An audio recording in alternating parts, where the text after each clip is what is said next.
The time has come to get ready for the 2022 World Cup.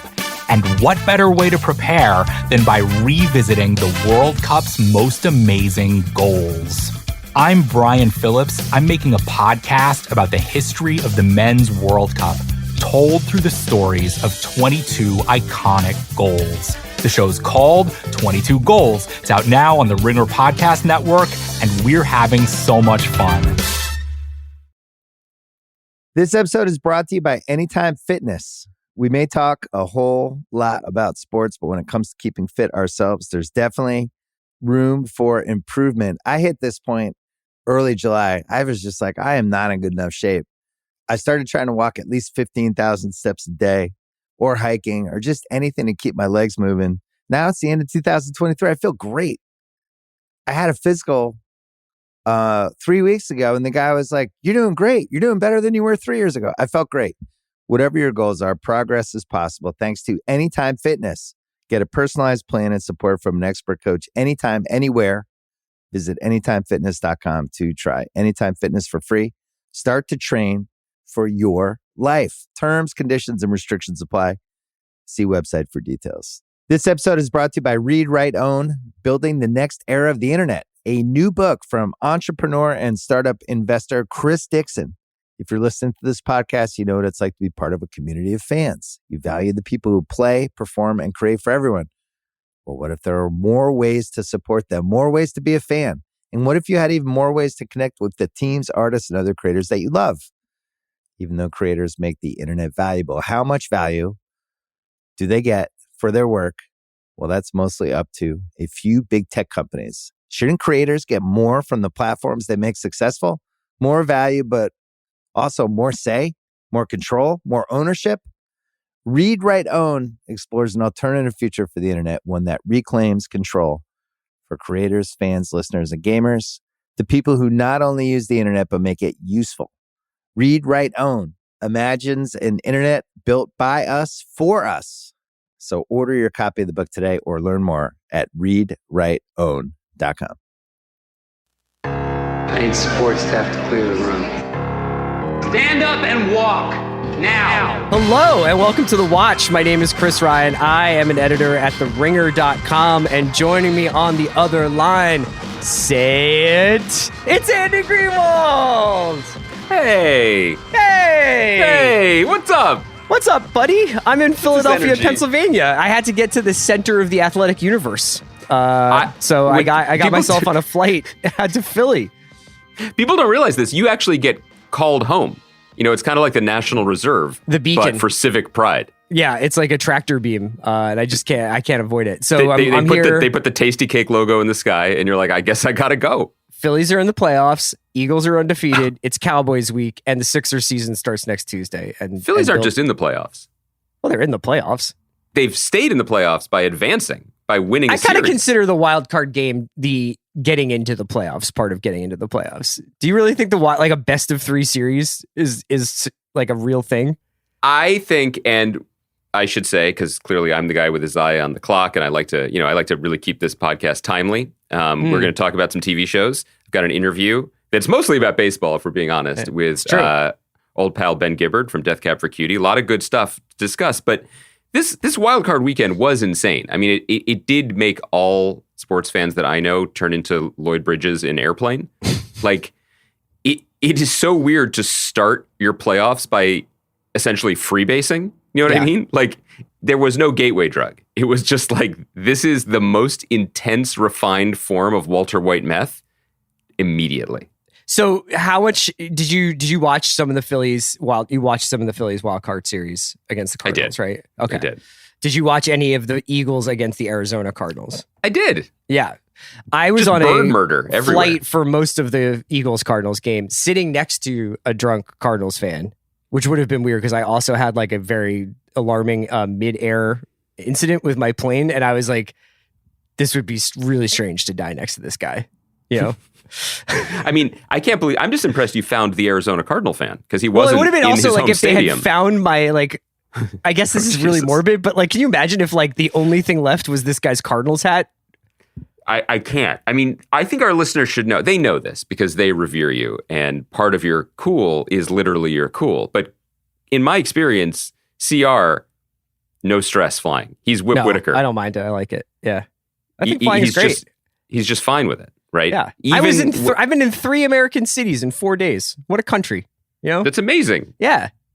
But when the plane went on full tilt like a pinball machine, didn't bother you? Gotta have a short memory. You just gotta be on to the next one. I'm Belichick when it comes to that. I just gotta keep shark. That flight goes into the trash bin and I empty the trash. Make more room on the laptop of life. How did the Cardinal fan take the brief was interruption hammered, with his and life I think plan? he was definitely like I just went to the bathroom. You know, like he was, because he had overserved himself at O'Hare, lovely airport, right. O'Hare, yeah, and I think he had had a couple of publican Bloody Marys before he got on our flight. Did you, when the jolt stopped and he was just like sweating Tito's, did you lean over and say like, that's what it feels like? I did like a real coping mechanism thing where I was just like, I just am going to listen to Zach Lowe and Bill Simmons as hard as possible. Yeah. And it was just sort of like, I kind of Temple Grandin'd out. I was like, I'm just going to go into my hugging machine. I'm not going to think about the fact that this flight is doomed. And I think he was sort of left, well, what do I do? You know, I've been trying to make small talk with everybody around me for an hour. You know, I'm wearing this Arizona Cardinals hat, flying into Philadelphia. And he was sort of, you know, found his soul kind of abandoned. Did you lean over and whisper, Darius Slay is coming for you next? Did you? No, I didn't. But I guess here's the thing, and then we can move on from air talk. Sure. With CR and AG. But I think I've told this anecdote before, but my worst flight experience recently wasn't really the turbulence. It was right before we took off.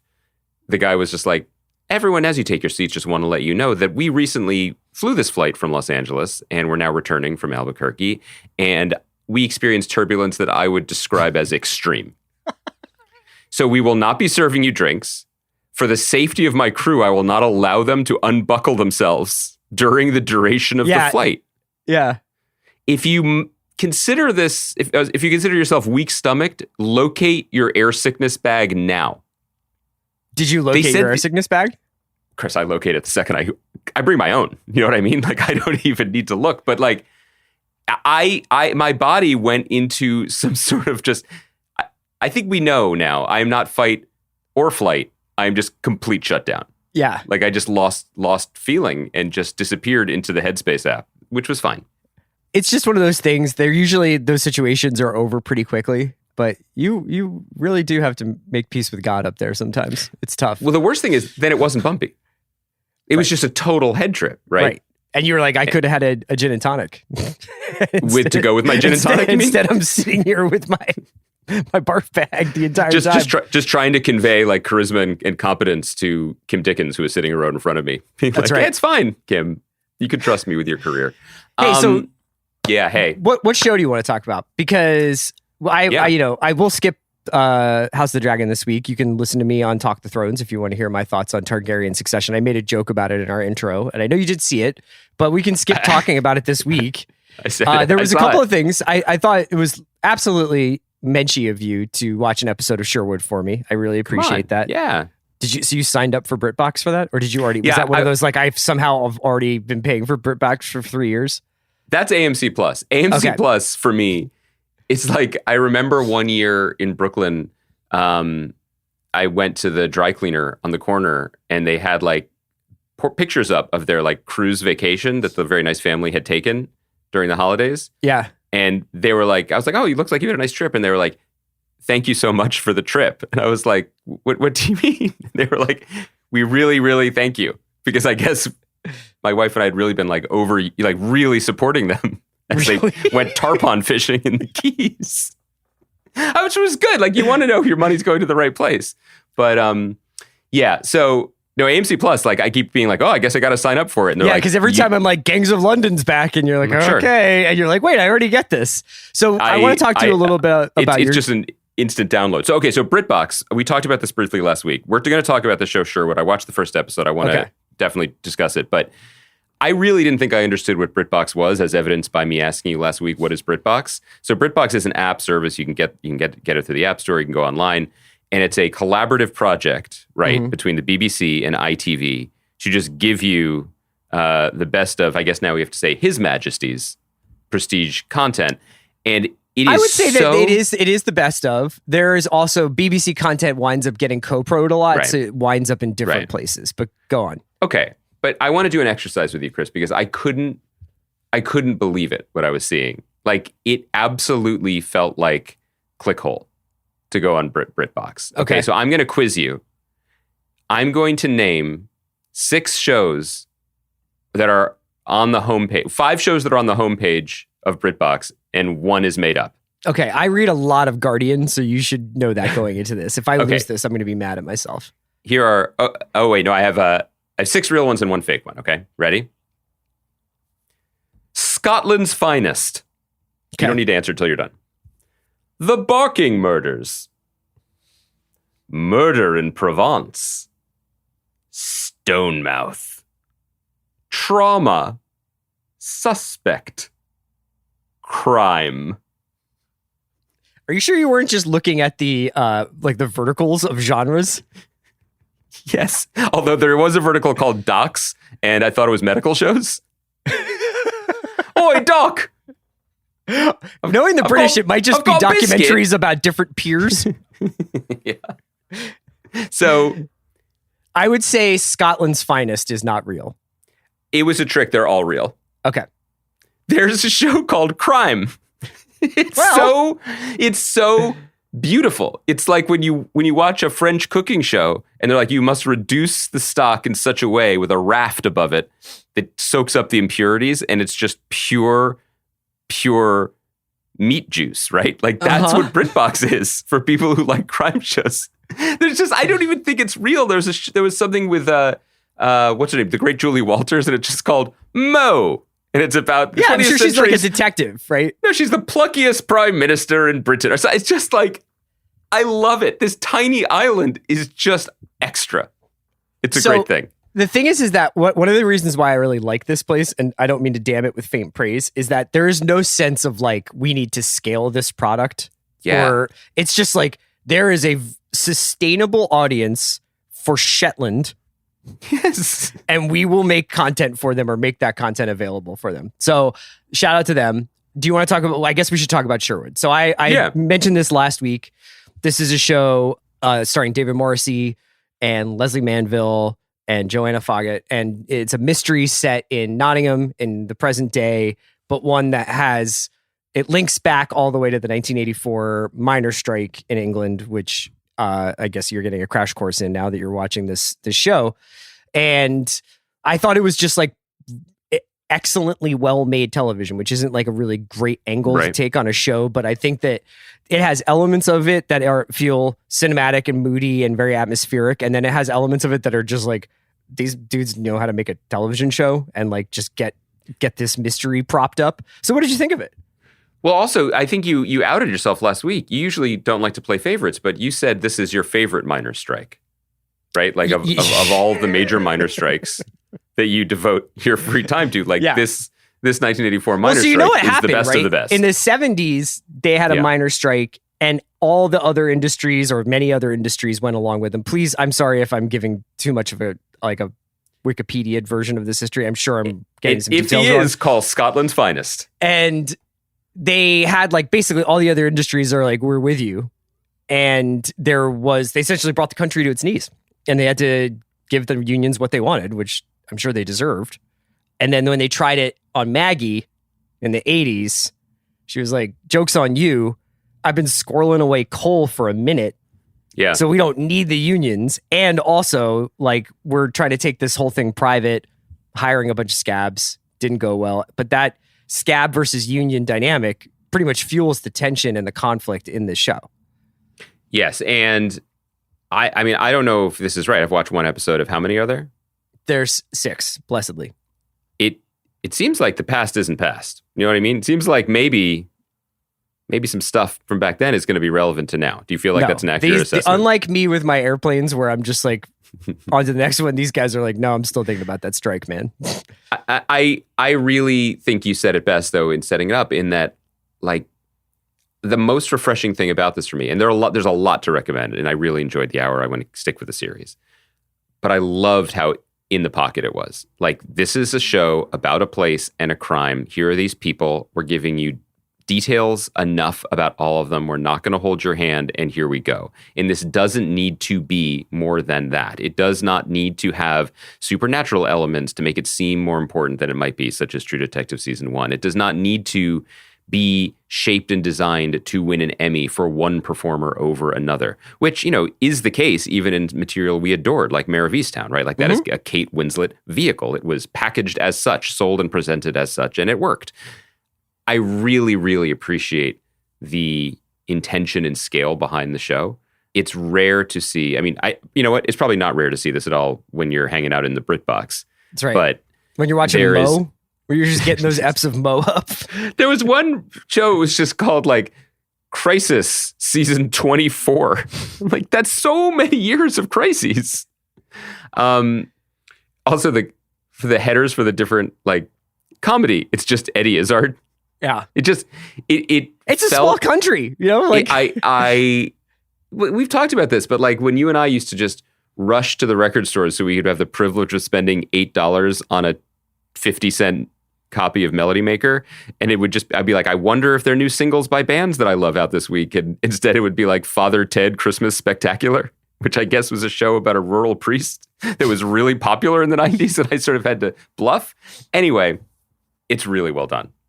It's really well done. And it's just like, it is such a cool, I mean, when we're watching Andor and we're like, oh my God, every actor is the best actor. That's the other thing about this crazy island, right? It's just like Leslie Manville, who is one of the best working actors, probably, right? You may know her from Mike Leigh movies or from Phantom Thread. Yeah. She's just she's just on this show and just cooking. You know what I mean? Who is the guy? So do you want to set up a little more of the specifics of the thing to get people? Because I feel like people aren't watching this, so we shouldn't. Yeah, I mean, I'll just say it's done very well where they both set up the credit sequence, I would say, is actually wonderful. And you could probably just watch the credit sequence and get like a little back pocket history of English labor struggles in the 1980s. But essentially it's like this town that was largely made up of the rival union or the Scabs against the NUM, which is the National United Miners, I think. And still in this town, there are little pockets of people who are in the NUM, who are in this union. One is a pretty mouthy guy, I believe, named Gary. I can't remember his name. Yeah. Do you know who plays Gary? So it's Alan Armstrong, who's I remember from that movie Kroll, but is just that guy throughout the years. And he plays this really mouthy retired mine worker named Gary, who's married to Leslie Manville's character. And there's like a wedding in town that they're all going to, but they're still kind of cursing at each other under their breath when they go to the pub. There's these near fights about this stuff that happened in the 80s. And a murder occurs. So I won't, without giving too much away from it, because one of the things this show is doing very well is what it's keeping mysterious versus what it's putting out on Front Street. And so obviously I think that the crime itself is not going to be incredibly difficult to figure out, but all the motivations around it and all the ways in which there's a sort of spider's web that it hits every single character in this town is going to be really fascinating. It's interesting to consider it too. And, for people who enjoy watching TV, almost, studying the form, like, it's not just that this was so particularly well made, because it definitely is. I don't think we get shows like this anymore. There was a moment when maybe we would, but I do think the wow factor, the prestige factor, the IP factor is just so much more powerful now. And maybe it's also because, in the same way that we don't get many remakes of foreign language shows, we just get the shows, that this particular niche, like the BritBox Acorn, we just make this stuff and we just keep churning it out stuff, like, feeds the need. Do you know what I mean? So whenever there's a show announced on an American prestige service that's like vaguely mystery-ish or crime novel-ish, we're always going to be all over it. But it kind of feels like unless it's attached to something else or someone's attached to it, it's just not going to get made, right? Yeah, it's interesting. I was thinking about, there's been a couple on Hulu and Peacock recently of more true crime themed shows or mysteries that are based on real events. Obviously, Dahmer was hugely successful, and then post-release relatively controversial in the way we talk about or depict serial killers on screen. I thought that discourse was maybe even more interesting than the show itself. But there is something to be said for the, I mean, and the Brits are not above schlock for by any means, but there's something to be said for this kind of classicist way of handling the material. And it really does, for lack of a better way of putting it, put like the focus on the humans around a crime rather than the crime or the sensationalization of like the criminal. Yeah, and I think that you make a good point by bringing up the true crime thing, because that is clearly, it's just working for people. It is something, it works on podcasts, it works in the publishing world, and particularly like Hulu seems to have just really doubled down on, like, this works for us. This delivers for us. I know we may have referenced this in the past because we didn't actually cover the show, but Candy, which was on Hulu a couple months ago, and the most attention, I think we only mentioned it because they were delivering the episodes daily, right? They were playing it out over 5 nights. And in my hidebound thinking, I was like, oh, they're burning it off. Like, there must be something that they're not into with that. It's one of their highest rated shows of the year. It was a smash hit for Hulu. And there's another series coming to HBO based on the same crime. Now you have Friend of a Family coming to Peacock. Like, it is a proven lane to get people to watch your there watch are your tons service. like them. I mean, there's like an entire vertical on Netflix that's essentially Scandi noir. I mean, that is like, people find comfortable vibes, and if you can reliably make stuff in that vein, I think that you'll always have an audience. Obviously, I'm watching Sherwood, so like I'm part of the audience for murders set in the world of labor struggles in the 1980s. You are the poster child for that. That's right. Do you remember last week or the week before when you were like, can I be honest with you? I don't really care about Elvis and Marilyn Monroe. Yeah, sure. Do you not care about labor struggles from the 1980s? Chris, I am your brother in lockstep, marching with you for the labor struggles of 40 years ago. It's serial killers. Yeah. I don't find them interesting. I never have. Did I think you, I you can liked admit that on the Mindhunter, mic. though? I loved Mindhunter, but I thought that was a different way into it, because that was essentially just about pathology and about people doing their jobs. I really like that. I don't really think anyone is particularly normal. So when the premise of a show is they seemed so normal, and then it turns out that they were eating people, I'm like, I guess that's like, I don't really find that like crazy of a conceit. Not that I think all of my neighbors are eating people or anything like that. I mean, it's a terrible crime, but I just think that like the sort of veneer of like everything seemed so put together for this character, but it turns out. What is the weirdest thing you think about you that you're willing to admit on this podcast? Like, have you ever done something that to you is normal, and then in a public setting among friends or family, people have been like, I get a what lot are of you shit doing? for dipping French fries in mayonnaise. Does that count?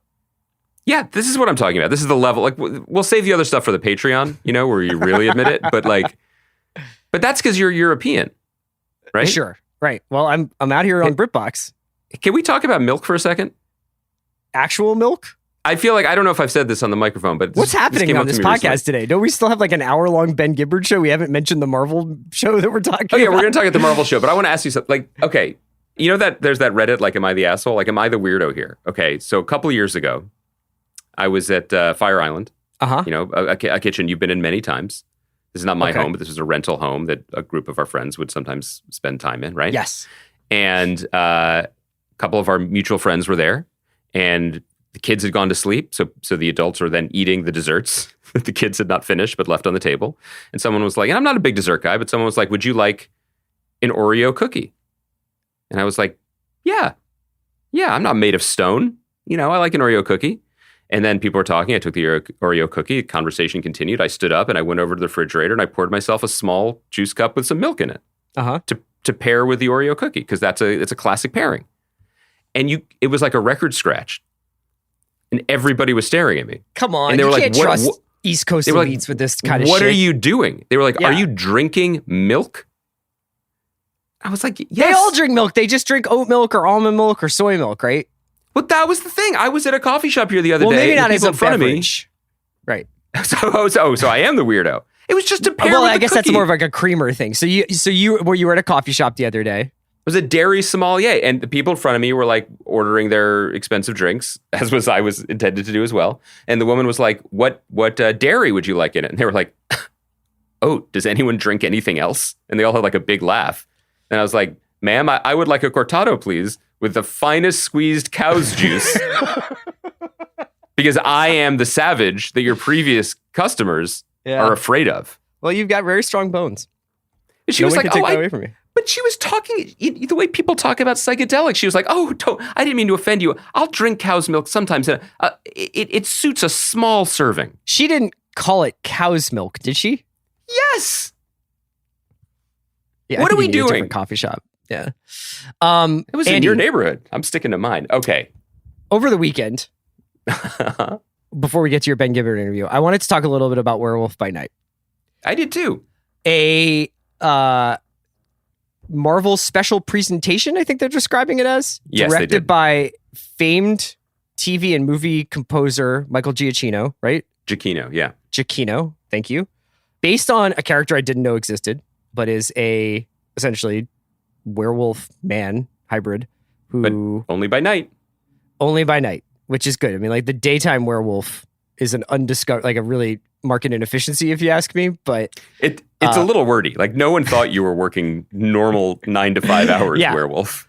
But Gael Garcia Bernal, Laura Donnelly star in this. It's basically an homage to classic horror from the 40s and 50s. Your Bride of Frankenstein, your black and white, sort of very theatrical, very over the top horror.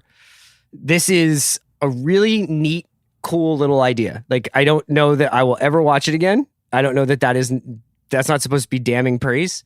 I thought it was like a very enjoyable way to spend 45 minutes.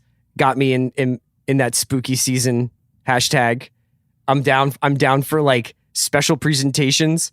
I saw already that there are many adventures that, Jack Russell could have. And also we could look into all the histories, all the monsters who were painted on the walls in this place.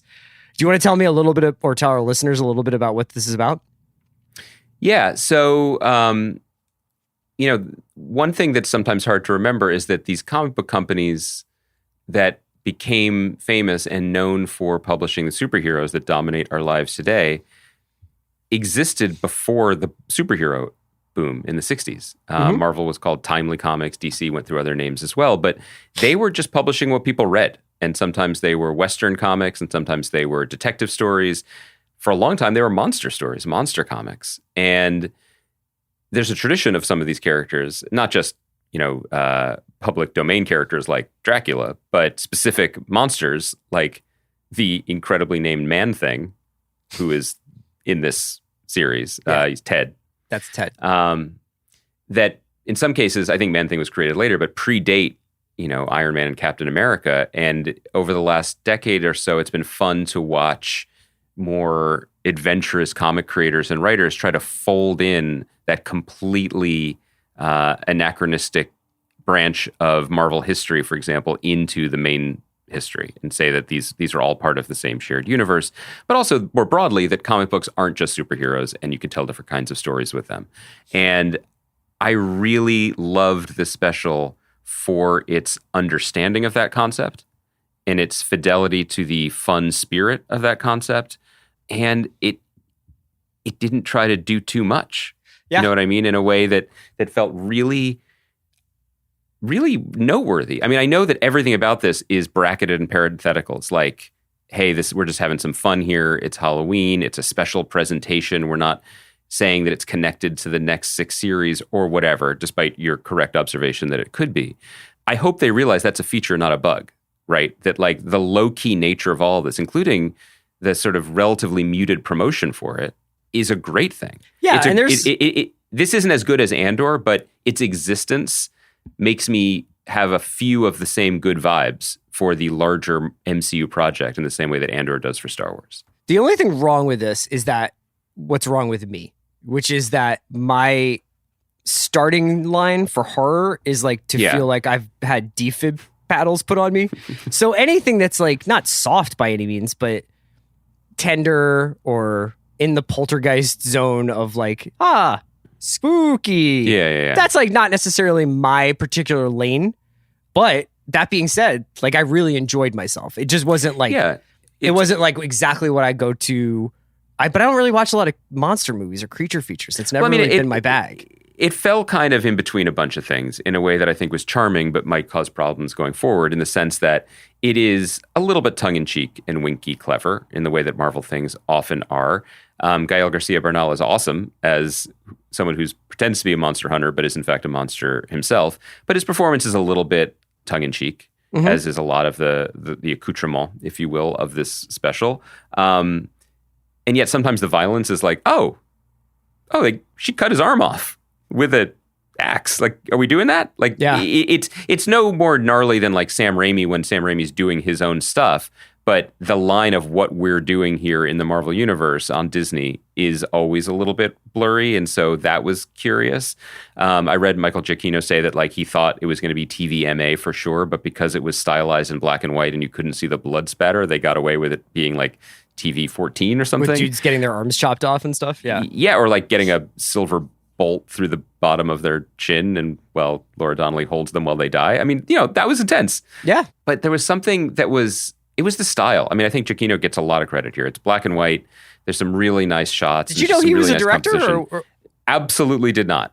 Absolutely did not. I don't think he has many other credits. No, he had done like a short on one of the Star Trek productions, like when they, because before there were streaming services, right. Sometimes people would do like for the DVD or whatever, here's like a cool spin-off short of this, or, Marvel used to do shorts as well. Like they used to do digital shorts. So yeah, I had no idea. I mean, he seemed incredibly accomplished. Yeah, he's actually someone I'd love to speak to, not just because of his great and long career scoring things, particularly with J.J. Abrams over the last few years and for Pixar recently as well. But like I'm always curious when people who work in film move between jobs and what they bring from one job to the other. People who started as editors and, or because that was paying work, and then they find success as directors. What they've learned from doing one to the other. Actors is another one, but scoring is a rare transition. And I wonder what he would say about just the idea of like synchronizing different, elements and pulling threads together to make things melodious. It's kind of interesting to consider. Yeah, because like John Carpenter, there's a couple of examples of people who've done directing and scoring, but would never say that John Carpenter was a composer first and a director later in life, obviously. The great forgotten, at least by too many people, indie filmmaker Hal Hartley would make the music for his own movies under the name Ned Rifle, which is a pretty cool name. Speaking of, any listeners know when Hal Hartley stuff's coming to streaming?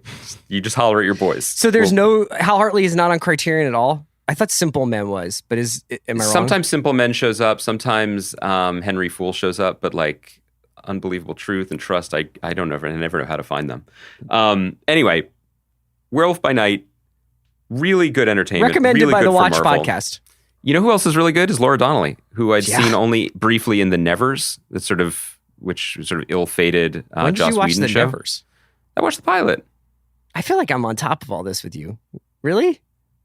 Yeah, you snuck a pilot in there and you didn't tell me about it? Was I away? Post Albuquerque, I feel like we kind of, if there's stuff that we are gentlemen passes on, we don't really talk about it that often.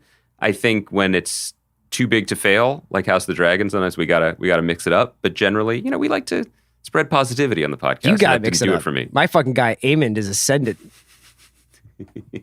That's your dude. That dude had a growth spurt. I love that for him. So he's like, was he playing in Europe? And then like does when not he came to the distinguish combine? between cow milk, Amond Targaryen. He's just like, I'll take the milk. Amond is the one with the eye patch? Yeah. The double entendres. I just want to talk about people's like skincare regime and aging. Because let's just what does Damon do right to get the good genes? I think it's more what Viserys did wrong. I nearly had a heart attack yesterday when Mallory or Joanna informed me. Do you know how old Viserys is supposed to be in the show? How old? 52. Isn't that how old Bill is? I said the same thing. Does he on know? The podcast? I said the same thing. I was like, Bill's 52. Oh my god! Oh my god! That's so amazing. that disease really got after it with him. Yeah. I mean, here's my only note I have one more thing to say about Werewolf by Night, but we'll hide inside of this the Easter egg of my one note for House of the Dragon, which is I want Patty Considine to be on the show for 10 seasons. Mm-hmm. So you didn't watch scenes from next week then? Nope. It's my favorite. It's my favorite comedic performance of the last 10 years. Yeah. And I think it's incredible. And I love it. I love that even in his decrepit, literally leprous state, he found time to pull out the Eyes Wide Shut mask. Yeah. You know what I mean? He was just like, get me a nice dinner and get me Fidelio. Give me Fidelio. I was thinking more Ed Norton from Kingdom of Heaven, but yeah. So last Werewolf by Night thing, maybe this is just, Charlie Brown and Lucy in the football, but like I came out of this really nicely paced, self-contained, almost entirely black and white until the end hour, being like, yeah, I would do more Bloodstone. I'd like Laura Donnelly back. I like this. I like her in this part. This is fun. I really liked Gael and the man thing, talking about getting sushi. Like they did a really nice job with it to make me interested in this world in a way that felt fun and low stakes. I don't disagree. I hope that the lessons learned are more, let's do more special presentations. Yeah. This is a good That's right. length for a one-off. And if the one-off is like, whoa, we got something here, by all means, do what you got to do with it. But I thought that this was, knowing that this was just like a one-time thing to check out on the East Coast in the fall, black and white, it's night. I fired that up. I just got so excited by it. Yeah. It's really nice to not be like, and now I have 8 more episodes, or we have to figure out whether or not Reed Richards is showing up. And that's like you and me. That's our issue with it. But there's, like you said, a treasure trove of characters. Like they're often bandying around, oh, there's 1,800 Marvel characters, and we've only begun to scratch the surface. And I think one of the things that makes us grizzled old milk drinkers that we are, a little bit milk of the poppy, mind you. Yes. A little bit like, fatigued with all of this is the idea that each one of those 1,800 characters are going to get their own 8-episode limited series that then has to intertwine with 15 other limited series that are being shot simultaneously, and nobody knows anything and nobody knows how to cut. This is a new way for them to do this stuff. After the experience of that post-pandemic burst of content that came out on Disney Plus with WandaVision and Hawkeye and Falcon, like all that stuff, that was one quote unquote phase. And I hope that they do more shit like this. I hope that they're like, hey, why don't we make like a 55-minute movie that we can shoot on the soundstage in Atlanta that seems really cool. Like, fuck it, man. Put Renner back in the Hawkeye outfit, but like have him doing one case in 50 minutes. I don't know. What's the bad part? Does everything need to be interconnected and part of a larger phase of storytelling? I mean, from your lips to the ears of Kevin Feige's ninth assistant, who can then whisper down the line to him that podcast that talks about BritBox. They think we should stop doing the enormously successful franchise storytelling. Like, I'm not listening to those milk drinkers. I think that it would be pretty cool, though. I think you're right. If okay, so this is their Halloween franchise. So next year, revisit it with another hour. And let's just move on as gentlemen and friends. Like, that's totally fine. And I agree with you. I do think the economics, which many, many companies, at least, are behaving like they're immune to, factor in here. Because to take a character, for example, and I don't know what they're going to do with her, and I hope they do right by her, but this character of Ironheart that is, an Iron Man, from the Iron Man coaching tree, let's say. Sure. It's basically the Iron Man armor falls to a teenage super genius who's an African-American kid in Chicago. And I think it's already been announced there's going to be a Disney Plus series. She's going to be in, or she appears, or the armor is in Black Panther and Wakanda Forever. No, she's in it. There's a shot of her in it. It's confirmed. Okay. So I can confirm that. Yeah. Thank you. Thank you. Like, what's it, Joe Blow News or whatever the site is your other job? Confirmed. Chris, I want you to just sort of rebrand yourself as someone who tweets reactions despite the embargoes when Marvel movies premiere. Just be one of those dudes who's just like, not supposed to say this, but Kevin has done it again. Literally crying in my milk duds. RN. Yeah, that's you. But it would be better, I think, for everyone for there to be an Ironheart special presentation. Introduce the character with a really sharp 50 minutes. And by the way, the people who wrote Werewolf by Night, Heather Quinn and Peter Cameron, are in-house people. Yeah, I mean, they did WandaVision. They worked on Hawkeye, right? They worked on Hawkeye. And so that's the thing is you can also, like, if you're looking, let's just say, I know that this is not how these things work, but let's just say they were. If you were the programmer of Disney Plus, you could kind of look and be like, ooh, little soft spot in the schedule right here. Or like, hey, it's this season. Why don't we try and do this? You know, what's your Easter content, Disney Plus? You know, what Marvel special presentation? Can we get some resurrection content going on? Well, that's all comic books. But just to finish the thought that like the economics of these shows is so outrageous now. I mean, Tony Gilroy said it to us that like, oh, now they're willing to spend $200 million to make a TV show. The expectation, as we've been having these CGI conversations, even on shows we're not watching, like She-Hulk, you can't cheap out on it, right? And so you couldn't make the economics work to build the sets and get the CG and everything going for Ironheart if you weren't going to amortize it over 16 episodes over 3 years. The Breakfast Club with Riri Williams is just like a kid in high school. Are you atoning for your William Rhodes thing by knowing the name of Ironheart's actress? Alter ego? No, isn't that the actress? No, that's the character. Oh, so you didn't know. Okay, good. I was worried. By the way, I don't want to out friends of the pod, but our pal Damon Lindelof was really mad at us for when we talked to Eben Moss-Backrack last week, and then we were like embarrassed that we knew Greedo and he didn't.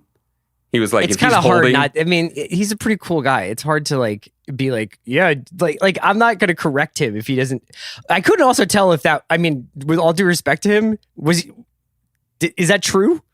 I guess so. But if the man's holding Greedo's blaster, he could say the name Greedo. You know what I mean? But it's also hard to imagine Tony Gilroy being like, let's stop everything on Andor and make sure we chart the sort of path of this blaster to Greedo.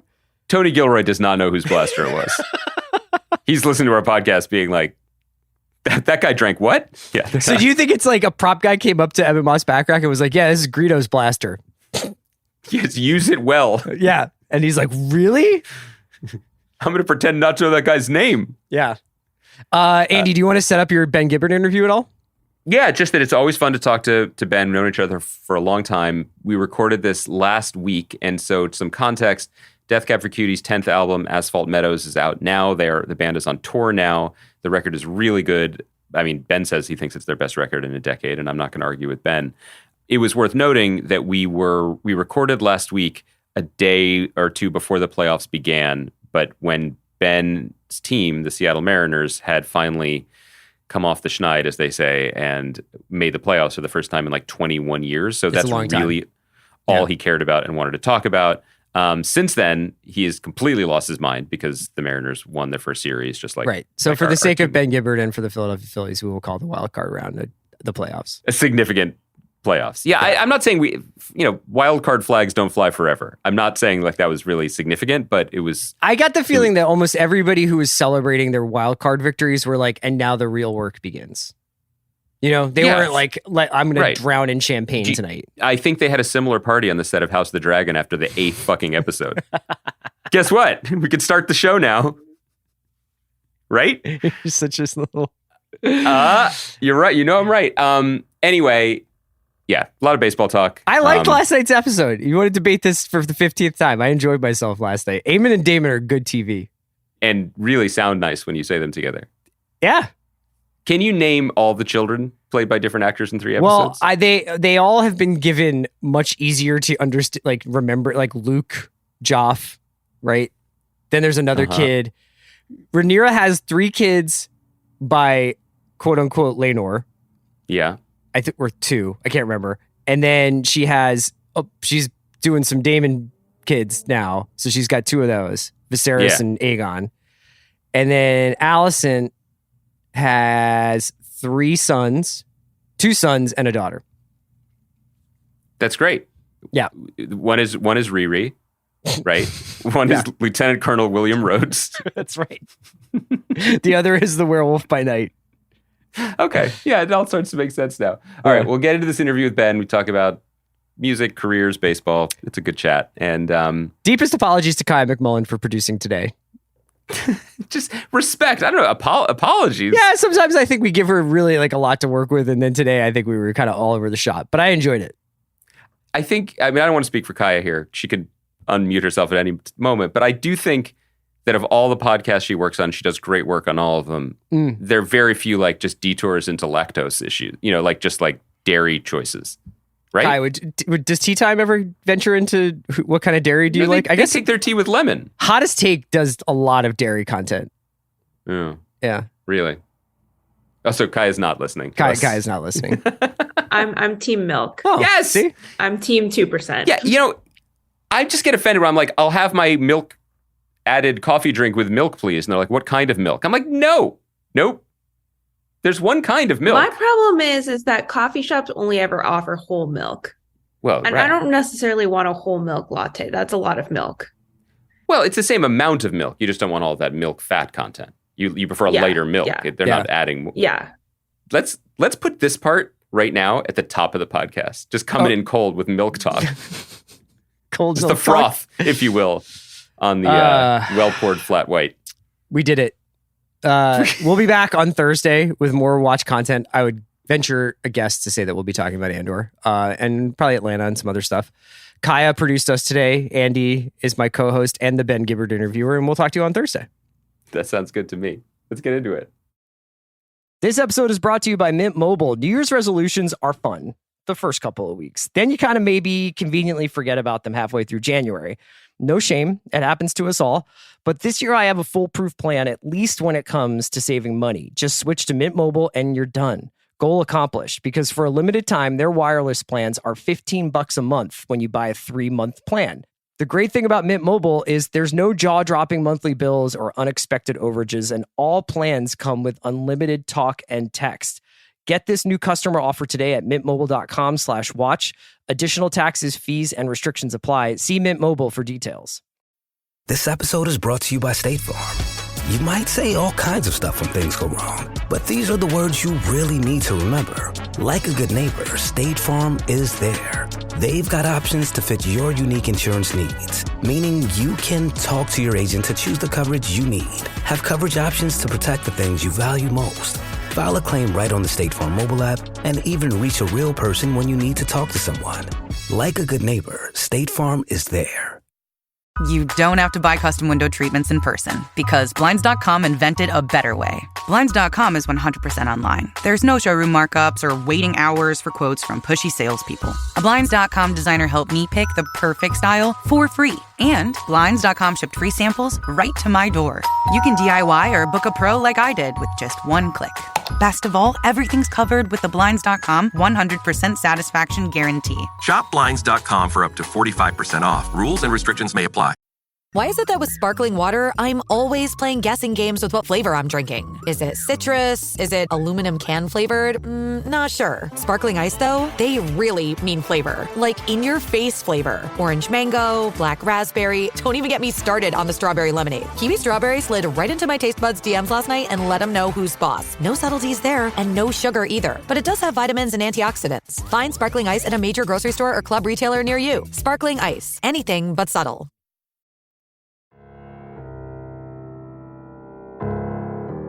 Okay, I'm so excited now to be joined by an old friend, someone of whom I'm a big fan, and someone who really is only going to want to talk about baseball today. Ben Gibbard of Death Cab for Cutie. Ben, welcome back to the show. Congratulations a little bit on your 10th album, Asphalt Meadows, but really congratulations on returning to the MLB playoffs. Thank you. Yeah, I believe we released 8 records between when the last time the Mariners were in the playoffs and today. So yeah, it feels like we won the World Series and we're only probably going to be the third wild card. So whatever, man. It's all gravy from this point on. That's beautiful. So really, it's just a blink of an eye, but also the majority of your career. So how best to think about it? Yeah, I mean, it's I don't think that people outside of Seattle really have an understanding of what a cathartic moment Friday afternoon was, or night, I should say. Just because, you just get used to not being in the playoffs every year. And then to finally just realize that we're going to play some meaningful baseball in October, it feels like it's a lot more significant than it should be. But I think that's just because of the 21 years with no playoffs. Yeah, I mean, as someone who has had 11 years with no playoffs until last night. I'm trying to connect with you, on an empathetic level, but sure. I guess the flags of 2008 fly forever, so it's hard to really go into that mind space. Yeah, I mean, and what's it like going to a World Series? I wouldn't know. That's true. That's true. I don't know. I think you do know about me that I actually once attended a World Series game, and it was the game the Phillies lost like 17-15 to the Blue Jays, which was just like the most dispiriting and most Philadelphia loss maybe ever. So I do have that in my bloodstream, but I do recall you telling me that during the 2008 World Series that you hid behind a potted plant because you were too anxious in your own home, if I'm recalling this correctly. And I thank you for remembering this. Yeah. Yeah, I have referenced that a number of times and said, look, if Andy was that anxious, I don't know how I'm going to react. I'm going to have to, if the Mariners were to make the World Series, I would have to move out of my home. Well, here's the thing. Like, I am a devoted sports fan, but I am a terrible sports fan. And I have not gotten any better over the years. And so what you're describing is accurate. I'm both honored and appalled that you remembered. But during, it started, earlier in the playoffs, but by the World Series, any crucial moment, which was really all of them, especially like during Phillies at-bats, I would get up from the couch and walk behind a potted plant and also mute the television. Because if I could hear it, it was too real. But with the silence and the plant, like it was enough distance for me to emotionally, it wasn't healthy. It's not healthy. I don't know if I'm ready for that again. Well, I think that I am also a fatalist sports fan in the sense that I am always kind of preparing for the worst outcome and while hoping for the best. So the Mariners went on a 3-7 road trip against three of the worst teams in baseball not a week ago. Yeah. And I was convinced at that point that they were going to blow it because it just seemed like a very Mariners thing to do. And, if past behavior is an indication of future behavior, it would be best in my mind to take the fatalist position than to be optimistic. And I would get into it with people on Mariners Reddit or whatever. And they would be like, you just got to believe, man. I don't know why you can't believe. It's like, I can't believe because we've made 5 playoff appearances in the last 45 years. That's why. What in your history has taught you it's okay to believe or to trust or love again? I mean, that's insanity. We were in the same situation where a few days ago, the headline by the Phillies beat writer on The Athletic, we're not highbrow enough to be covered. This team is not highbrow enough. This team of like giant jacked meatballs was like, the Phillies are authoring their worst collapse since 1964. Can anything be done to stop it? That was the headline. So that's where we approach things. We should talk about your new record, but I do feel like since we're talking about baseball, since it is the season, I don't think we've ever talked about in a public forum our place in baseball history, have we? That I don't believe we have, but I think that now is the time to do it. I do too. I think this is also perfect for as one thing that connects us in our love of marginal, not very successful teams is that we hate successful teams, right? I mean, we support fans and people who like baseball, but Yankee fans, we don't have a lot of empathy for or time for. And yet, I don't know if it's in Cooperstown, it's certainly on YouTube. If you watch the footage of A-Rod's 600th homer, a historic, beautiful moment at the stadium, you will see 2 deeply unimpressed, pasty figures just behind home plate. I recently revisited this, and we are very visible. We went to that game together 12 years ago. And we were the only people in that area who did not stand up. It didn't care. When A-Rod, we did not care. We were aggressively anti the moment. And if I recall correctly, through the Lonely Island guys, we were able to secure those seats because those seats are Lorne Michaels' seats. And I brazenly kind of reached out to Akiva or Yorma and was like, hey, is there any way we could get those seats behind home plate? And for whatever reason, we got them. And then we found ourselves back there, surrounded by Yankees fans, watching this moment that no one seems to want to replay for some reason. I'm not exactly sure why. But it does. If I could interview you for a second, I'm curious what your thoughts are on this whole race to 62 that Aaron Judge is currently on. And I'm just curious what your thoughts are on it, because I have my own as well. And I'm curious if we're on the same page here. My main thought is, why haven't we been invited back to the stadium? We are their good luck talismans for major home run events. So that's my first thought, is to make it entirely about me and by extension you. Sure. My second thought is, I mean, I don't like it when Yankees succeed. So I'm struggling with that. So do you mean like the sort of the media, like the let's cut live to every Aaron Judge strikeout or intentional walk hoopla, or the game's focus on making this important so that they can then erase Barry Bonds' number in a way? That was what I was leading you to, would be the second point. I'm finding it very obnoxious that this moment, albeit historic in its own way, and of course, Aaron Judge is an amazing player who's having an unbelievable offensive year. Some may argue one of the top 10 offensive years in baseball history. And what I'm having a hard time with is people not being able to hold that and the other truth that Barry Bonds hit more home runs. Yes. And be able to accept that there was an era of this game in which a lot of people were using performance-enhancing drugs, both on the pitching side and the hitting side. And not to mention the decades in which people were inhaling amphetamines every day in the dugout. And I'm finding it a little bit obnoxious. I think it's mostly because it is a Yankee. I think that this was happening to somebody on the Diamondbacks. We wouldn't be hearing about it to such the extent. And of course, there's it was Roger Maris hitting 61, and now it's another Yankee, and it's Judge, and what a wonderful lineage of Yankee greatness. And that would be correct.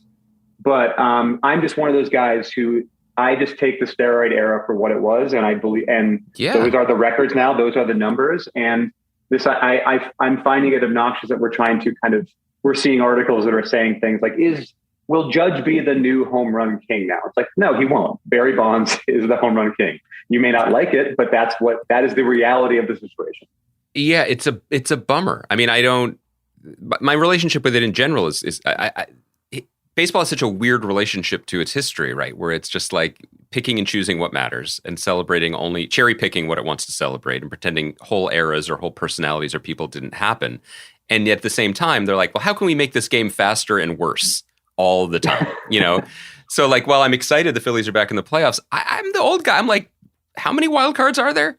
And why aren't the pitchers batting? Like there's something about it that just seems every step of the way, whether it's this sort of like glossy nostalgia thing that they're trying to put on us with Judge and the rule changes, I don't feel like it's speaking to me. The communication is off, if that makes sense. I'm putting my arms around two different points, but yeah, I'm going to try to put my arms around the point you just made, which is that or just to counter your point, I think is the one you're trying to make, is that you don't like the new rules that are coming. I don't like the new rules.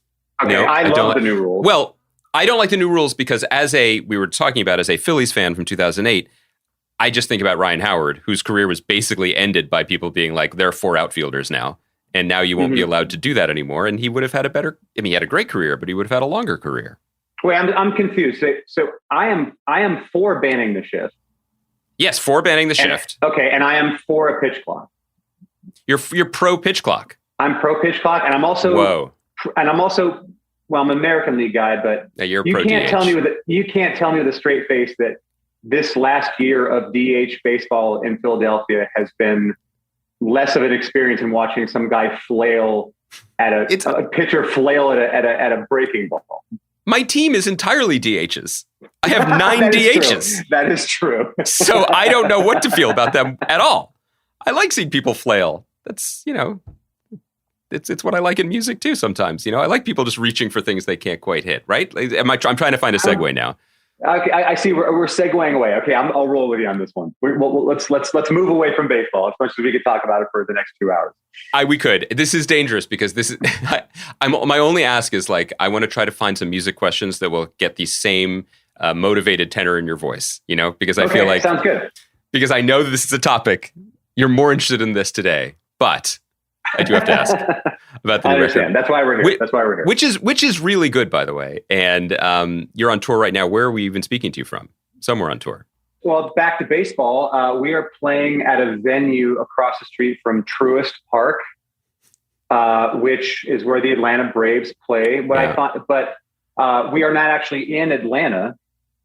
We are 20 miles out in the suburbs. I suppose the people who own the Braves, they wanted to make a more suburban friendly, if we can call it, Great. environment for their baseball team with the racist hand gestures. Chopping, the hand gestures. They were like, you know what, we need to get this to a safer area of town. It is. I walked around today, and it is truly one of the most prefabbed like towns I think I've ever been in. It's like this whole complex is like it's like Epcot Center or something. It has no soul whatsoever. Certainly doesn't feel like Atlanta. And also, I hate the Braves. So let's get that out there too. But the fans tonight will be great, I'm sure. I'm sure they will. I'm not going to say any of this on stage, of course. I've learned my lesson talking about sports teams from the stage. It's something I shouldn't do. Yeah, unless you're in Seattle, perhaps. Of course, yeah. Okay, so I want to run the clock back a little bit to you're still 2 years away from the Mariners making the playoffs. So I just want you to ground yourself in that emotional reality. The moment the pandemic hit, great time for all of us. I'm really curious, just knowing you for a long time and thinking about your creative process, and also when we've had these conversations about like each new record, what got you into it, what you were thinking about, what was inspiring you. You know, one thing over the last decade plus certainly was about how you have found some balance in your life, whether it was through running or through other avenues. Aspects of your life had settled down, had gotten normal, if you will. You're in your normal life when the entire world goes totally fucking abnormal. And I'm wondering, as not just as the person that I've known for a long time, but also as the artist, someone who was, you know, whether you were in the early stages of writing down songs or what have you, how did that massive shift affect you creatively? I think that we collectively, but certainly in Seattle, I don't think that we realized how close to chaos we were living in America.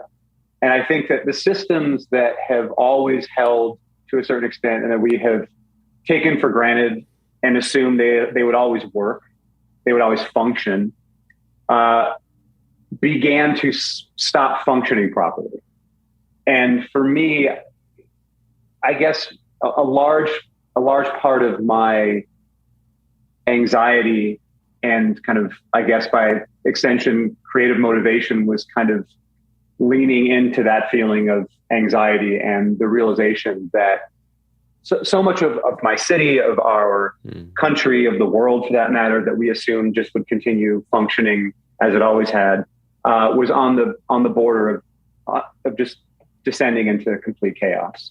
And, when there is like, a 4-block anarchistic zone descending into chaos and people literally dying or being killed, less than a half mile from my house, it's very difficult to kind of just not be affected by that and to not, spend a lot of the day, dreading what the next day will bring as far as a further descent into chaos. I mean, it's like, whether it's like people just abandon, it seemed like during the pandemic, we had people just like literally or figuratively just abandoning their posts. So, my life at home in my house was fairly similar to my life before the pandemic. My wife and I don't have children. We're both artists. We both work at home. But, obviously once you walk out the front door, you are face to face with the scary possibility of life never returning to something that we deemed normal before. So that was a very motivating and kind of my writing during the time. It's interesting to think about your observations of your home and your neighborhood from leadoff single to leadoff single, to going from Gold Rush in the observation of how Seattle has changed to Roman candles, and seeing, a very, very different vision of both the city and the world. I mean, it's hard to think of a more striking contrast than just to go between those two songs, introducing the two different albums from genuinely two different eras of American existence. Sure. I mean, when I was writing Thank You for Today, I mean, one of the things I was ruminating a lot on was the changing landscape of the city that I lived in. And not so much that I wanted to be like the good old days, but just as corporate and internet and, Amazon influence started to kind of eat away at Seattle, just how the flavors of the city began to change rather quickly. And where once was an old dive bar you drank at is now an Amazon Go or whatever. And that was a fairly, at the time, a fairly disturbing transition. And at the time, seeing this slow death of the city that I knew was very concerning to me. But obviously when the pandemic hit, or it should be obvious the pandemic hit, those concerns seem ridiculous in comparison to the seemingly daily threat of the breakdown of society. So there are very stark differences between those two songs. But I think in a way they both are representative of how much I love my city and how much I care for it. And not so much that I don't want it to change, but I want it to, even though I literally say, don't change, stay the same in Gold Rush. It's more that at the end of the day, I want the spirit of my city to continue to thrive and to remain intact. And throughout, with the tech boom in Seattle, the spirit of the city started to kind of flicker a bit. And of course, during the pandemic, it's been even worse. But it feels as things are starting to open up, people are starting to go out again. I think things are starting to kind of get back to a place of not so much normalcy, but a new normal that I can personally accept, if that's even something I'm allowed to say or do.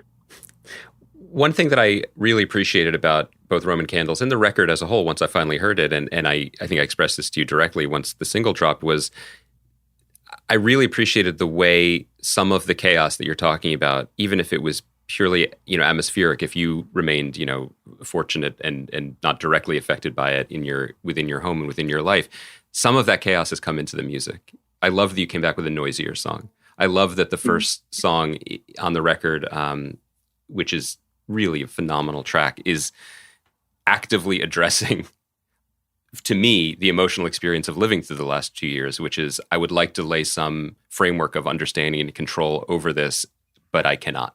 And there's some acceptance in that I find really moving when I listen to the record. Yeah, well, thank you. I write linearly, so I've never, written a chorus first and then tried to write verses that fit the chorus. I mean, it's probably something I should try at some point just as a writing exercise, but I've always written linearly, starting with a first verse into a chorus, into a second verse, into a bridge or whatever. So, when I was writing Roman Candles, the first verse is just this kind of, vomitous kind of rant about just how difficult it's been to kind of get through the days in the middle of the pandemic. And I find myself kind of cratering as the verse is finishing, as we get to the end of the first verse. But because I write linearly, I'll look at what I've just written and say, like, do I want it? How far do I want to go with this? I find myself, it almost feels like a conversation with myself where I get to having to write the chorus and I'm like, well, I really got to lift it up here. I can't just take people down with me.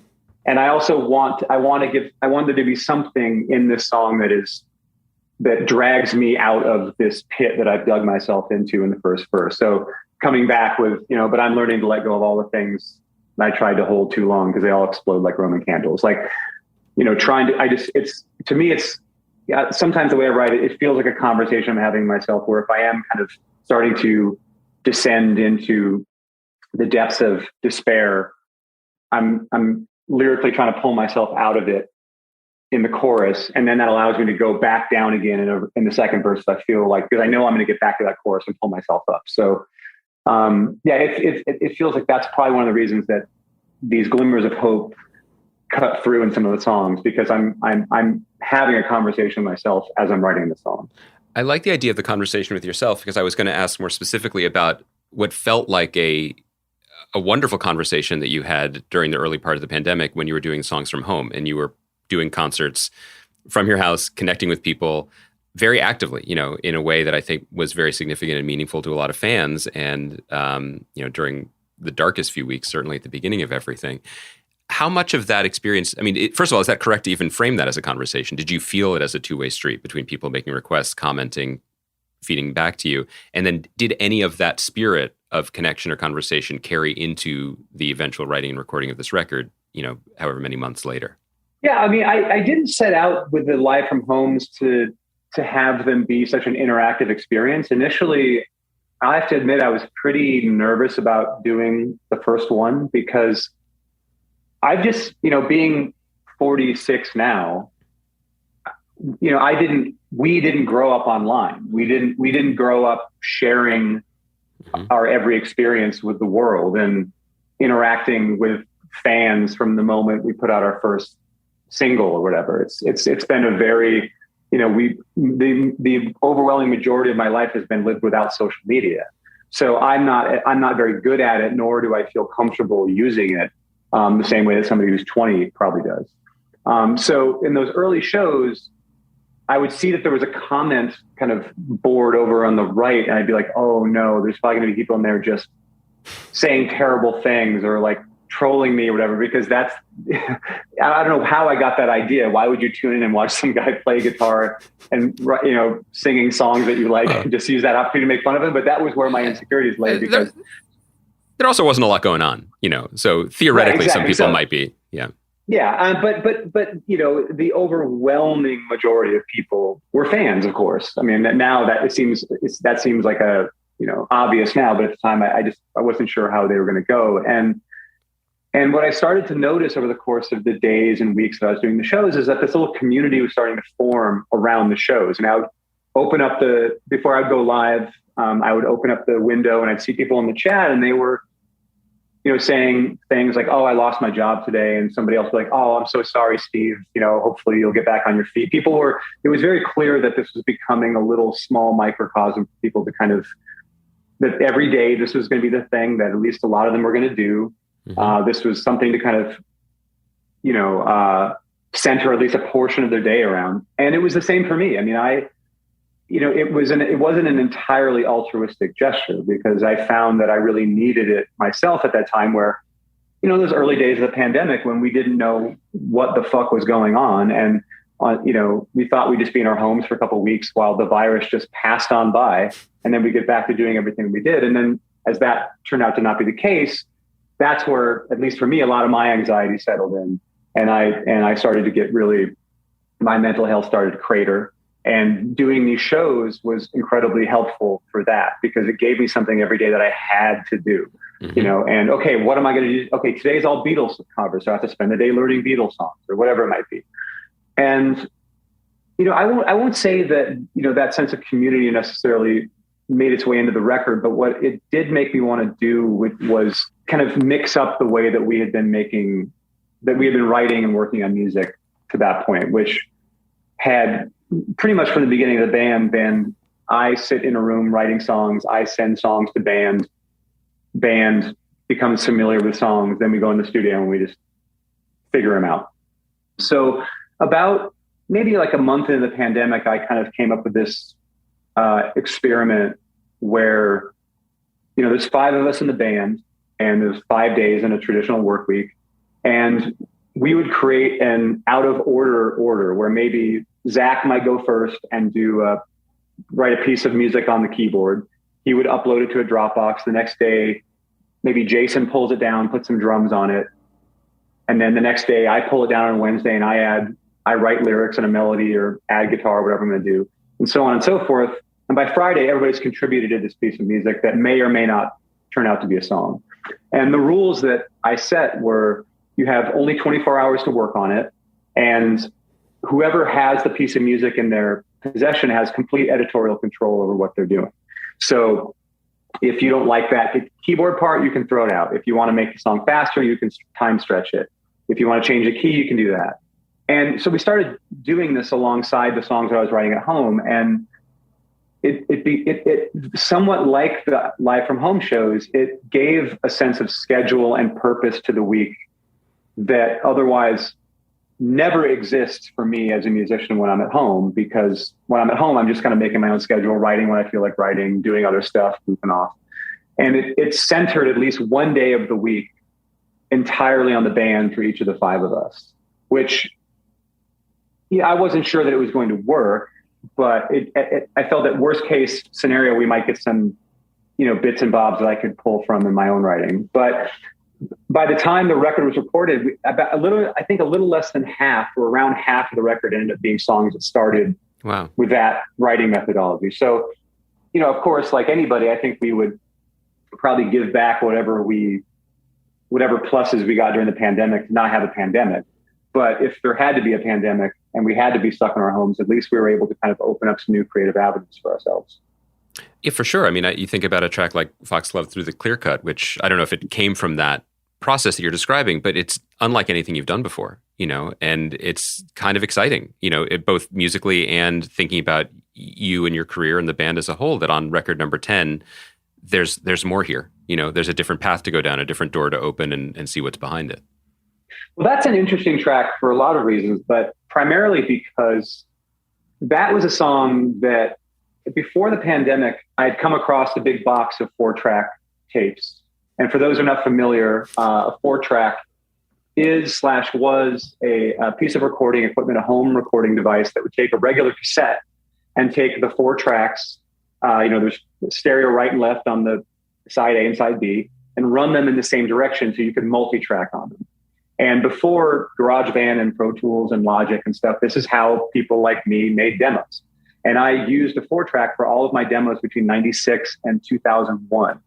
So I was going back to these tapes and I was dumping them all into Pro Tools so that I could do something with them later or just to archive them. And I came across this instrumental piece of music that I'd recorded in 1998, I think, January of 1998. And I was like, wow, that's really great. I love that bass line. The drum part's cool. And that guitar part's kind of cool. So I took those 3 elements and I looped 8 bars of it. And I wrote Foxglove on that.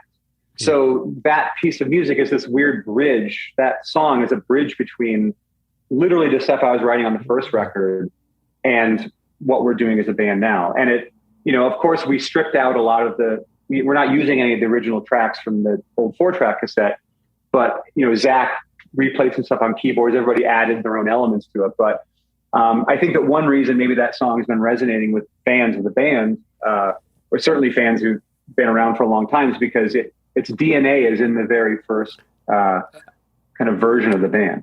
It's so interesting. And I was totally wrong. I'm saying it's new. And in fact, it's all the way back to the beginning.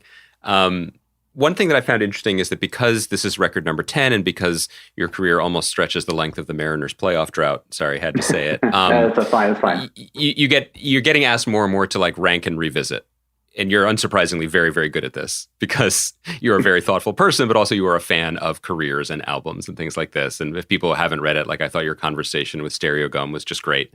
Do you think, looking back on things, do you generally feel like your fans are quote unquote right? Like, is the marketplace of your fan right about things that they embrace or things that they maybe not reject, but things that they are more lukewarm on now that you look back on, the 10 records behind you? Oh, 100%. They're always right. They're always right. I mean, I won't name any names, of course, but, there are bands that I love that had careers as long or longer than ours. And I have done my best to kind of avoid the pitfalls that some of those bands have fallen into. I think the most obvious pitfall is the tempos slow down, the acoustic guitars come out, the string arrangements get bigger and more ridiculous. And there becomes a distance from the writing seems to be being done from a distance. And I really believe that when a band that I love who was working on their 10th or 11th record, I'm sure they thought that they were making a really great record because they were working with the material in front of them that they all were enjoying. And that's probably as I'm total conjecture. They were probably believing that this material stacked up with the best stuff that they'd ever done. But what I question is if they went back and listened to some of that stuff and then listened to the new stuff that they were working on and asked themselves the question, does this material continue the legacy of the older material that was our heyday, or our high watermark, critically, commercially, whatever.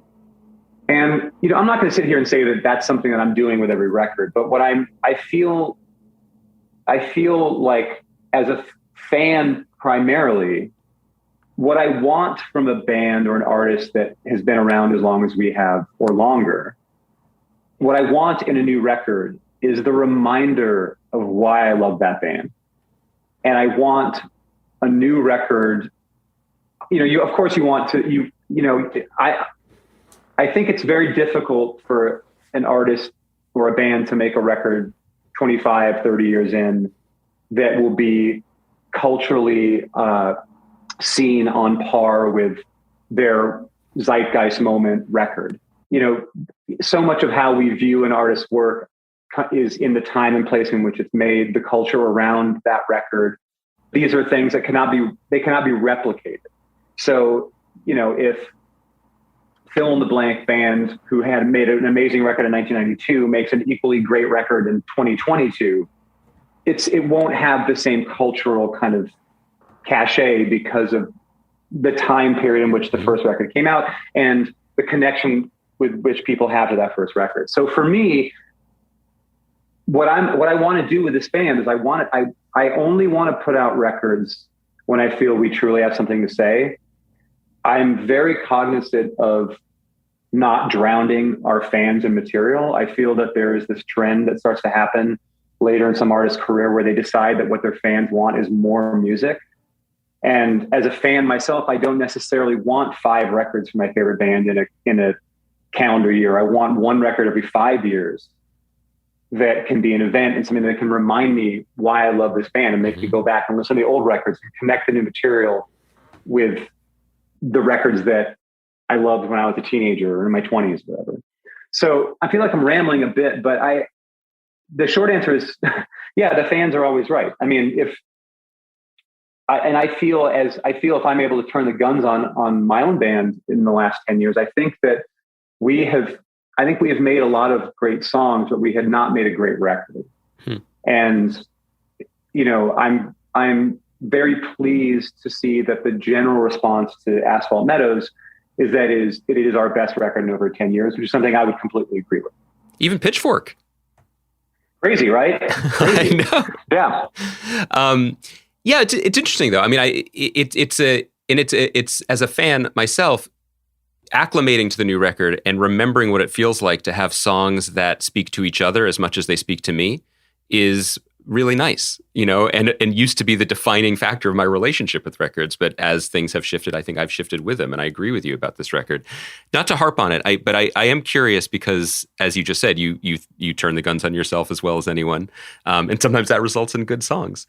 But going through some of these things, like the Stereo Gum thing, like in my opinion, you are unduly harsh on Codes and Keys, a record that I will still defend. And we can do a separate podcast because I really, really love a lot of the songs on that record. My question isn't about what you don't like. My question is, if you do revisit and you're considering your body of work, in anticipation of new work, what do you take from things that maybe didn't connect as much? Like if people, because fans can say, well, I don't like that, so I don't listen to it. But you are going back and you are listening. What do they not understand about what you gained from that or learned from that pays forward towards the new work? Well, I think the longer that you do this, it becomes more and more difficult to remain connected to the aesthetic and sometimes the spirit of the work that people first fell in love with, while also trying to branch out and do some new things. And that becomes increasingly more difficult the longer you do this. That's a problem I'm more than willing to take on.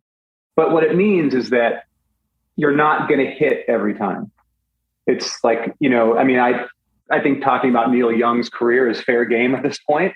It's like there was a period of his records for me through the 80s into the early 90s that didn't really do much for me. But then he comes out with Harvest Moon.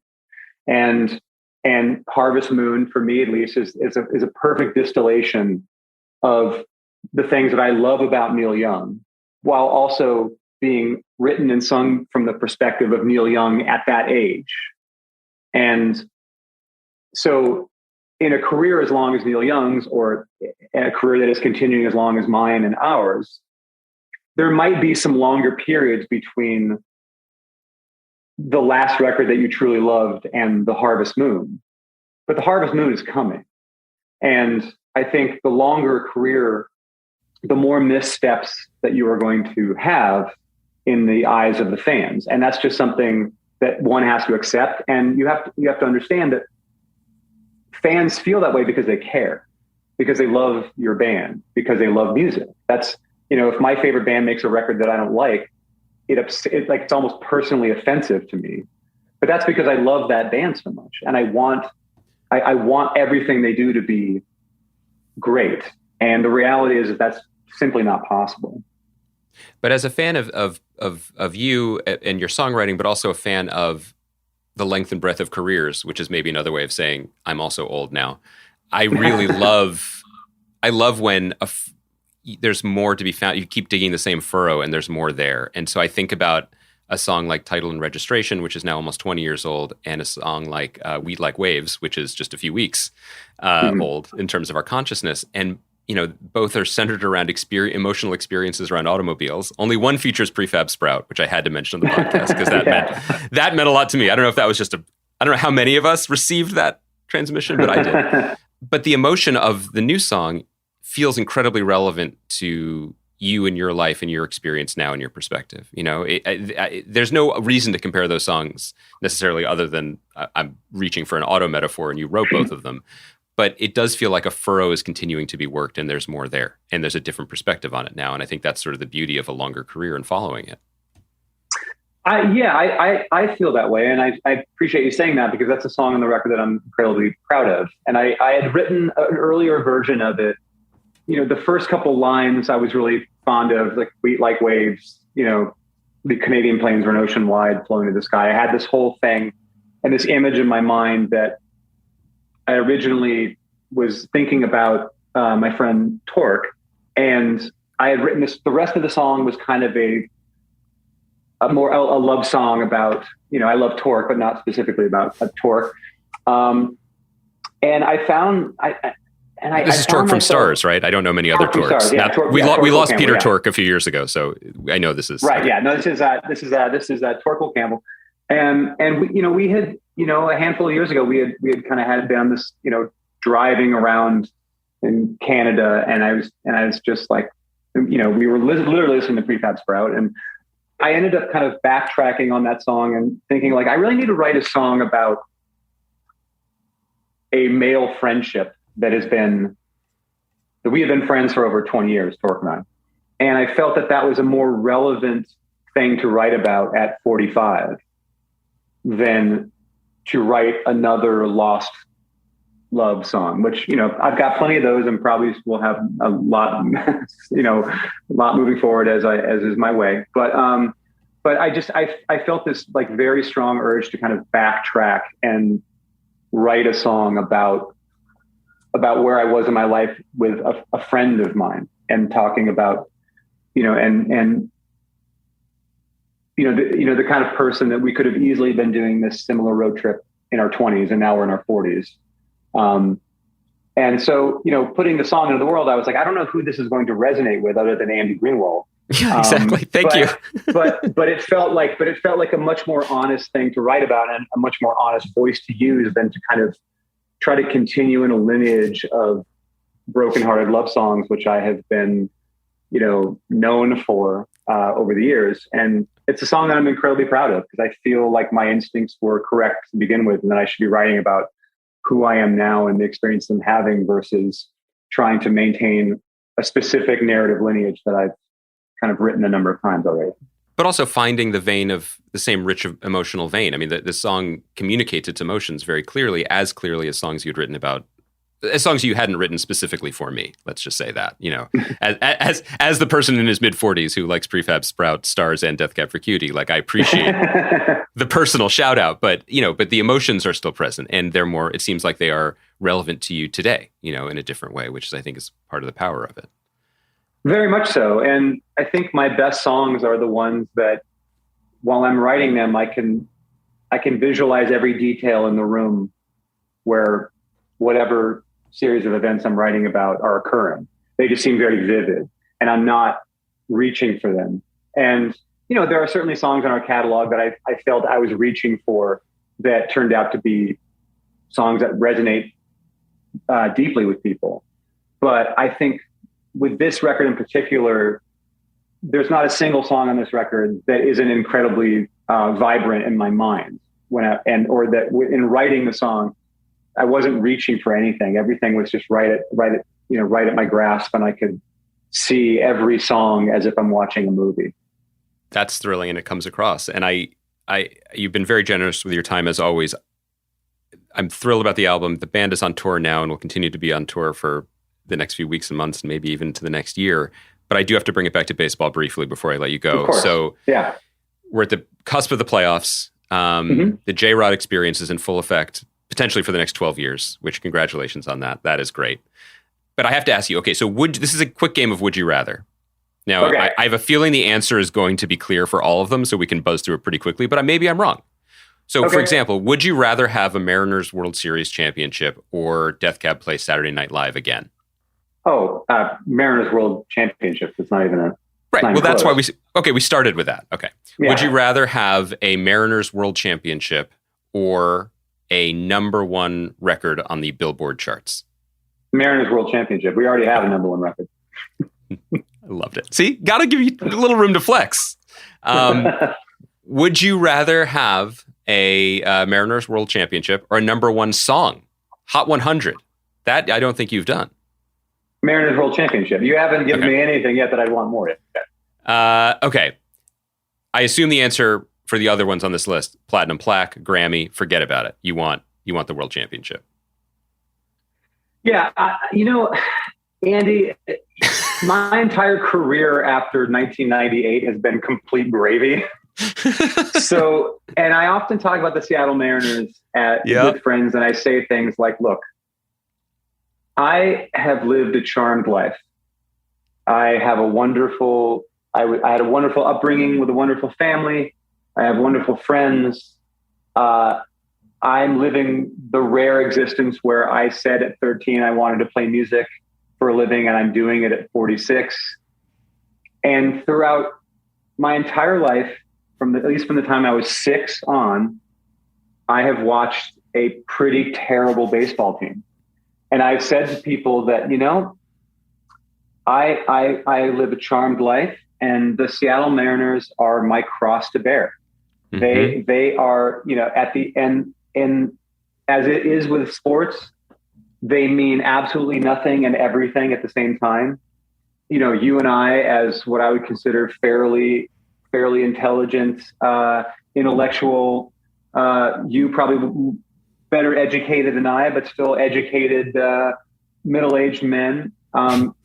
We are the exact type of people who should be able to look at sports and say that they're stupid and that no one should care about them because they really don't. There are so many other things in the world going on that are more important. And people who spend all of their time caring about a baseball team are mentally ill. Mm-hmm. But I've spent a lot of my life caring about a baseball team. Yeah, more than I care about things that that have much more of an effect on the world. I think that's beautifully said. I completely agree. We should be able to watch this stuff clear-eyed, not through a plant. I didn't get to pitch you my last one, which involved some, and I don't wish this into the world like The Secret, but envisioning some future mining disaster which causes celebrities to take to TikTok to do a acapella version of I Will Follow You Into the Dark to support the trapped miners. Like if that would be a viral moment that you would be into more than a world championship. But I my guess is no. Kind of like an Imagine moment, kind of like if you will, is leading the charge on that. I keep picturing her. Yeah. I don't know why you would. That's a pretty close one. Yeah. I've whether it's you hiding behind the potted plant or whatever my experience will be, if and when the Mariners ever make it to a World Series, I guess that'll TBD. But I I do think I am more inclined to think that, in the year, 2070 or something like that, my now middle-aged nephews will be being interviewed. They'll be the ones being interviewed on, after the Mariners win a World Series, talking about their Uncle Gibbs and how he would have loved to have seen this. If his whole life he was waiting for this, and we were just really thinking about him now, wherever he might be. He would have loved to have seen this. Too bad what happened to him in that mining accident. With that walk-off home run by Julio Rodriguez III, was just an incredible, iconic moment. And he would have loved to have seen that. If Tom Brady can play to 45 now, Julio Rodriguez could be playing in 2070 and leading the team to multiple championships, right? Like, this is all possible with genetics and science. He will be 69 years old. He seems very fit, so we'll see. Yeah, I mean, you never know. We don't know what kind of we don't know what kind of advancements are coming in athletic medical technology. Plus, when they get rid of the shift, people's careers will immediately be extended, and absolutely. I hear Ryan Howard's coming back next year. Too soon. Still hurts. Well, I wish you nothing but the best, as always, with this tour, with this record, and with the playoffs up to the moment when you face the Phillies at some point, in which case friendship is over. But up to that moment, I support you wholeheartedly. Thank you. Yeah, I actually was texting with Torque just yesterday, because it looks like, at least as of the taping of this podcast, that the Mariners will be playing the Blue Jays. Torque Campbell is, of course, Canadian. Well, he's American, actually, but he has dual citizenship. So now I guess he's Canadian. And we have made a pact that we will not speak from the moment of the first pitch until 24 hours after the last game. So our friendship is on pause. That's beautiful for this, because I don't think either of us could handle the shit talking, because we don't know how to do it and we don't know how to react to it. It's like you feel nervous. If you had a friend, if you were a Yankees fan, your friend was a Red Sox fan, you've probably been going back and forth for years because there's been high stakes and whatever, we'll get him next time, blah, blah, blah, blah.